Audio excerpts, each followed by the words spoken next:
Bismillahirrahmanirrahim.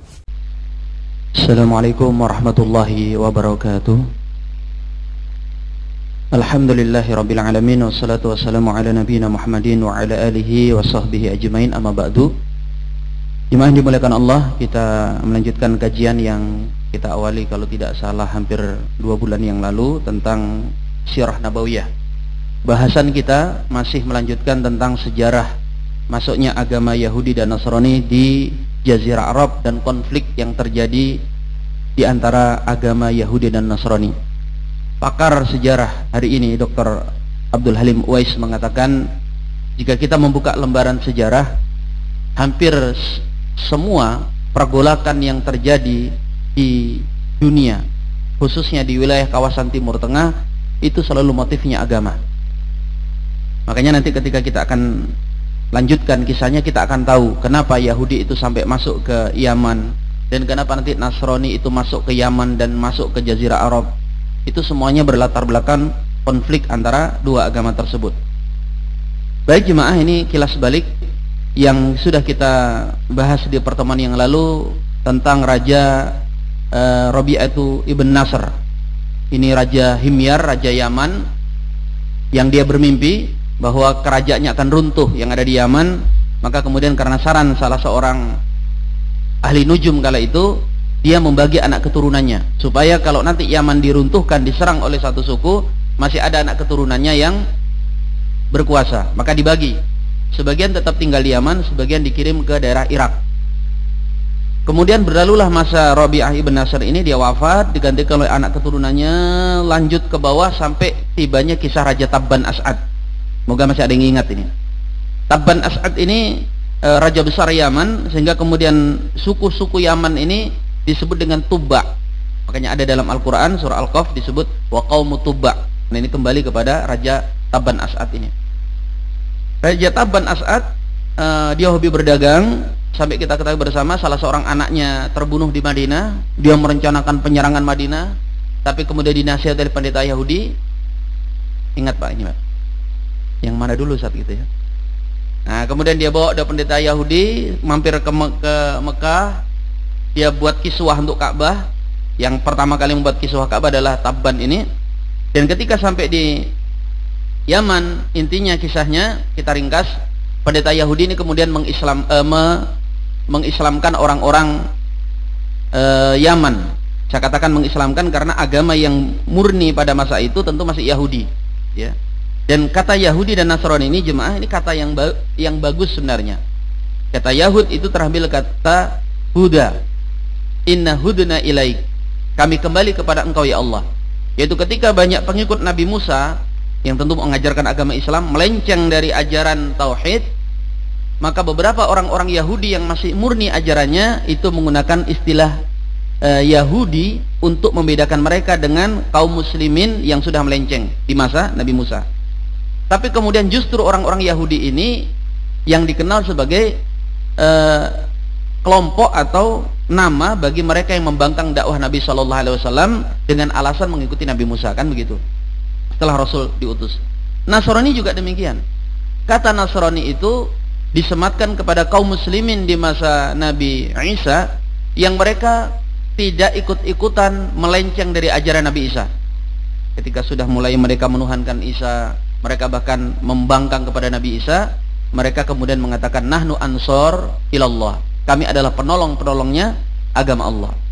Cuma dalam sejarahnya kemudian justru orang Nasrani ini menjadi sebutan bagi kelompok masyarakat yang menolak dakwah Nabi Sallallahu Alaihi Wasallam, mengatasnamakan mengikuti ajaran Nabi Isa. Mungkin untuk mendekatkan pemahaman kayak kita hari ini lah Pak. Ketika banyak orang yang ngaku Islam, tapi kemudian ada sempalan-sempalan, ada Syiah itu ngaku Islam, ada Khawarij ngaku Islam, Jahmiyah ngaku Islam, Mu'tazilah juga masih Islam. Dikeluarkan istilah Ahlu Sunnah wal Jamaah, seperti itu. Kurang lebih begitu. Hanya saja kita mohon semoga Ahlu Sunnah ini nggak ikut-ikutan nanti melenceng gitu kan. Kenapa? Karena memang nggak ada dakwah Nabi lagi sepeninggal Rasul Sallallahu Alaihi Wasallam.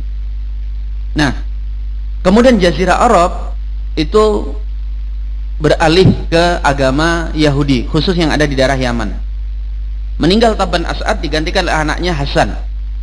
Hasan kemudian kita tahu bersama dibunuh oleh adiknya atas saran menteri-menterinya, digantikan oleh Amr.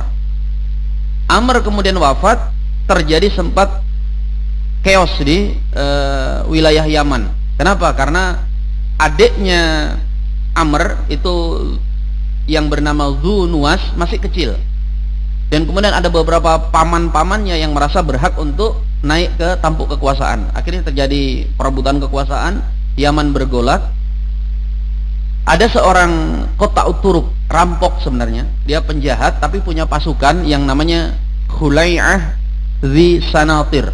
Ada juga yang sebagian kitab sejarah menulisnya Khunai'ah dengan to, tapi yang masyhur termasuk dalam Tarikh Ibnu Hisham Luhai'ah ibn Shanatir.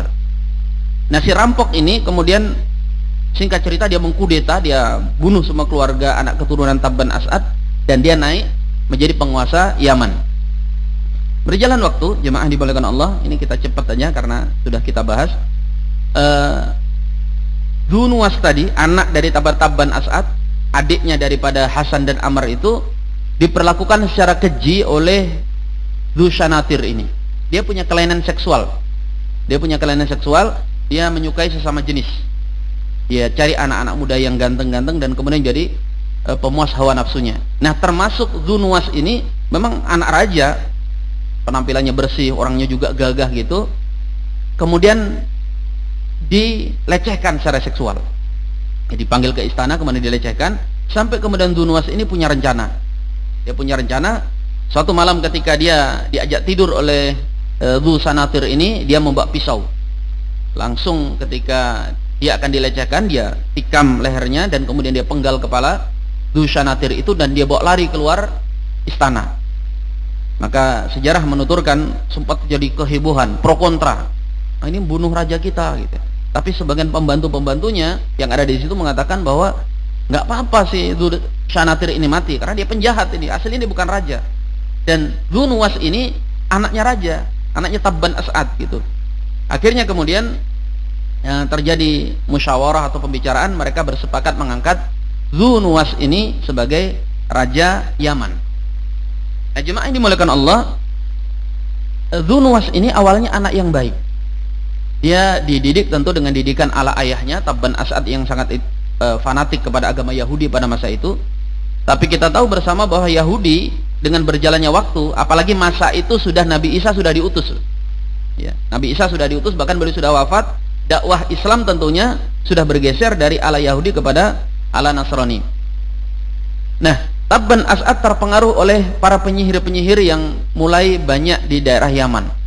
Dan mereka kemudian membisikkan agar Dzu Nuwas ini belajar dari sejarah. Jangan sampai nanti Anda dikudeta, Anda begini dan sebagainya. Maka mulailah Dzu Nuwas aktif berinteraksi dengan para penyihir-penyihir, para dukun-dukun sakti.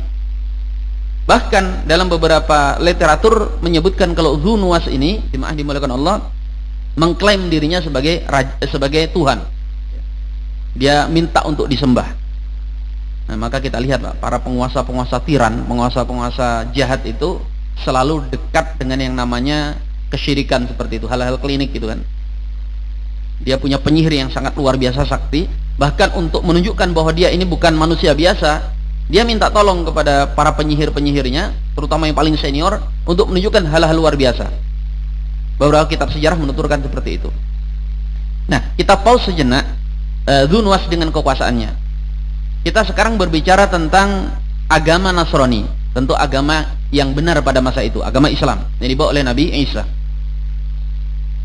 Ketika Nabi Isa diutus oleh Allah di daerah Syam, dan beliau kemudian diangkat oleh Allah, berganti beberapa generasi, agama Nasrani mulai mengalami pergeseran. Kita tahu kemudian ada Konsili Nisia, orang-orang Nasrani, para pendeta-pendetanya berkumpul untuk bermusyawarah, menentukan ini Isa ini manusia biasa atau Tuhan, kan gitu. Dan hasil musyawarah itu menetapkan kalau yang lebih tepat Isa sebaiknya disebut sebagai anaknya Tuhan, kan gitu. Maka ini menjadi ajaran resmi kerajaan Arab, kerajaan Romawi yang ada di Arab, bahwa Isa itu tidak boleh dianggap sebagai manusia, dia harus diposisikan sebagai Tuhan. Maka yang terjadi jemaah yang dimuliakan Allah, beberapa pendeta-pendeta Nasrani yang ingin mempertahankan agama Nasrani yang murni hijrah. Di antaranya yang hijrah adalah seseorang yang bernama Fimiun. Nah, Fimiun ini nggak mau dia mengikuti ajaran mayoritas Nasrani kala itu. Injil-injil yang bertentangan dengan dogma gereja kerajaan dihancurkan, termasuk adalah Injil Barnabas. Dan Injil Barnabas sampai sekarang alhamdulillah ditemukan, Pak. Dan kemudian orang takjub kan, cuma kalau orang-orang Nasrani mengatakan itu kan Injil yang nggak diakui, termasuk dari 17 Injil yang tidak diakui oleh gereja pada masa itu. Karena isinya Barnabas itu plek mirip Al-Quran, Pak. Semua informasi-informasi dalam Al-Quran itu ya begitu, ya disebutkan tentang aku adalah utusan Allah, aku adalah hamba Allah, dan Isa mengajarkan kepada tauhid. Baik, Fimiun itu rencananya dia itu mau ke daerah Ethiopia. Tapi kemudian di jalan dia dirampok, ditangkap, dan kemudian dijadikan sebagai budak.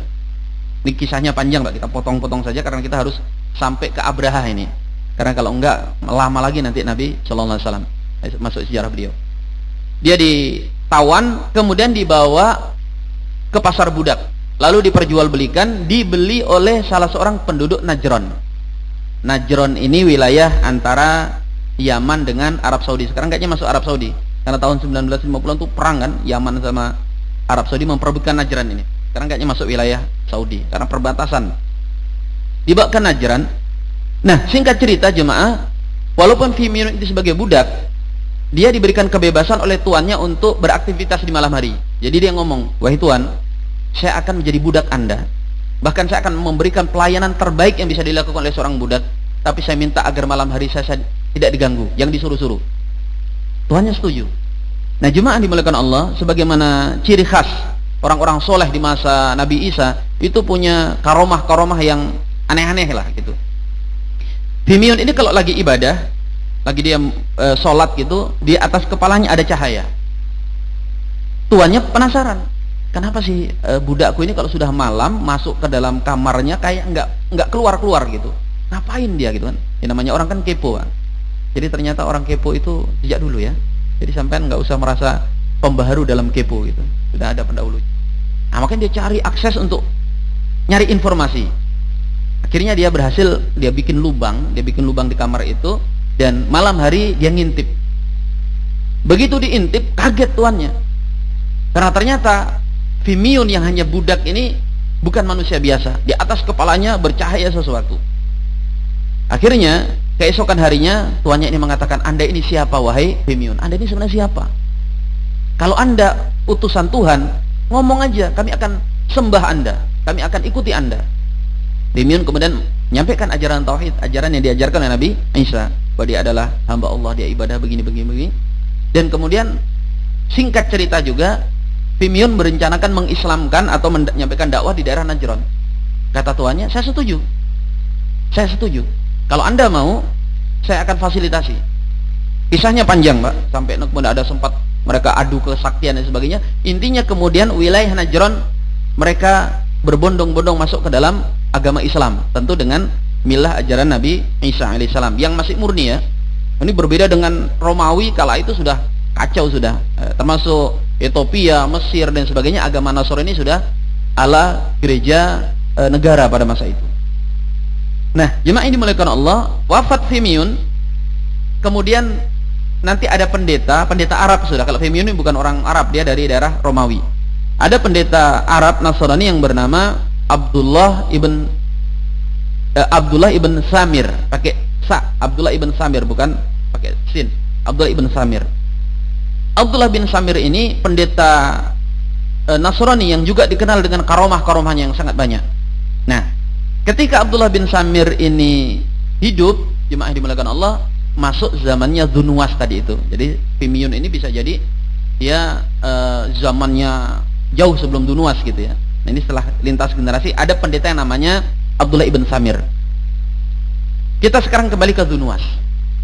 Dzunwas tadi kita sebutkan punya penyihir-penyihir, dan ada satu yang sangat senior, sangat sakti. Nah, pendeta atau penyihir ini mengatakan, wahai raja, kayaknya saya ini nggak lama lagi akan meninggal, saya akan mati. Dan kalau saya mati, Anda tidak punya penerus, kayaknya kekuasaan Anda akan terancam. Saran Anda apa? Kata Dunwas. Coba cari seorang anak muda yang berbakat untuk menjadi muridku, biar aku didik sebaik-baiknya, nanti dia menjadi penerus ilmu-ilmu sihirku dan menjadi pendamping kekuasaan Anda. Maka Dunwas mengadakan seleksi penerimaan calon penyihir, gitu ya. Dibuka daftar, gitu, diumumin di berbagai macam tempat, dicari anak muda berbakat, dan kemudian mulai diadakan tes, Pak.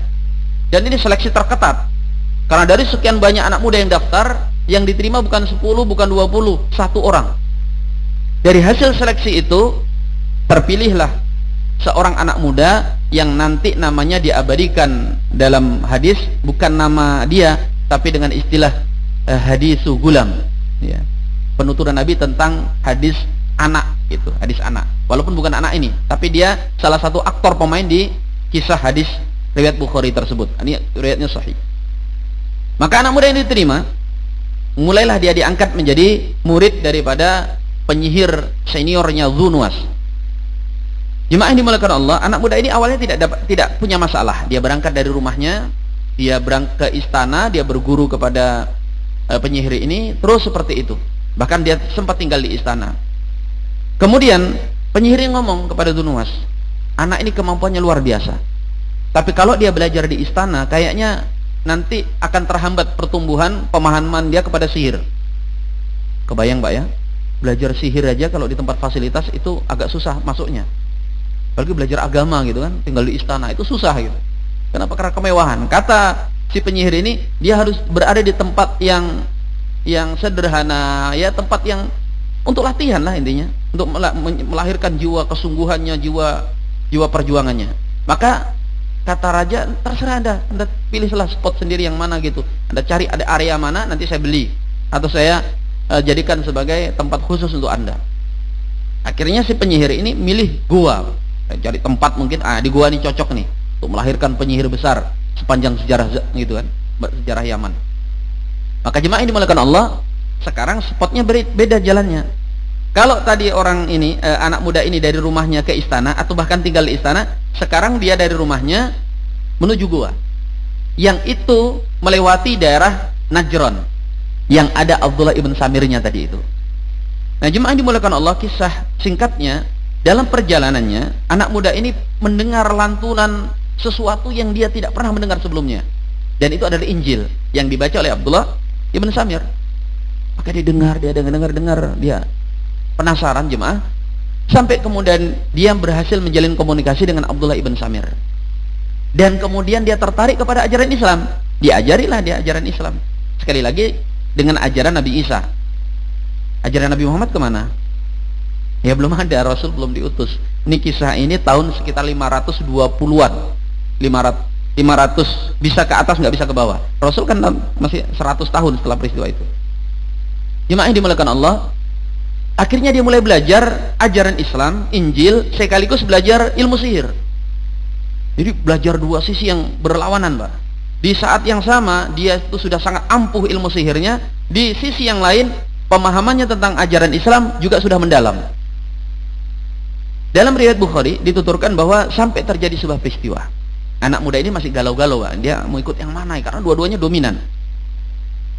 Dalam hadis dituturkan, masyarakat yang biasa melintas di Najran pada suatu saat terhambat, nggak bisa lewat jalan itu. Kenapa? Ada ponton macet? Enggak, belum ada pontonnya. Ada dabah, di hadis disebutkan hanya dabah. Dabah ini nggak jelas apakah singa besar, ataukah badak, atau gajah, atau apa yang ngamuk. Ya. Dan orang-orang tidak berhasil menjinakkan atau melawan. Berarti ini singa besar sekali, Pak. Karena ditombak, di apa, malah yang mencoba mendekati diterkam oleh hewan ini, atau ditanduk atau apalah. Dalam hadis cuma disebut sebagai dabah, hewan besar gitu. Maka kemudian anak muda ini pas dia lewat, dia kemudian melihat itu hewan lagi ngamuk dan mengganggu aksesnya orang lewat di gang tersebut.